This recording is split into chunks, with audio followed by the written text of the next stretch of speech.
早晨，我係玲玲。喺大多數同年人仲喺度租屋嘅時候，我堅定咁買咗市中心嘅3房2廳。呢度唔單止係我嘅屋企，仲係我嘅私人工作室。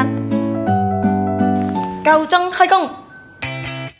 Hello， 各位粉絲，各位 baby， 歡迎嚟到我玲玲嘅直播間。今日同大家介紹咧就係我哋嘅因為我屋企有2層，完全滿足工作同生活需求。就連廣州嘅 partner 都可以搭地鐵嚟到我樓下，我哋經常喺呢度頭腦風暴，而且呢度係東區，平時可以行街 shopping、行公園，周邊大把老字號網紅店，想食乜嘢都有啦。住呢度通勤冇問題，加班幾夜都唔驚，生活同工作嘅距離啱啱好。睇咗咁多，係咪大家都好奇我住邊度呢？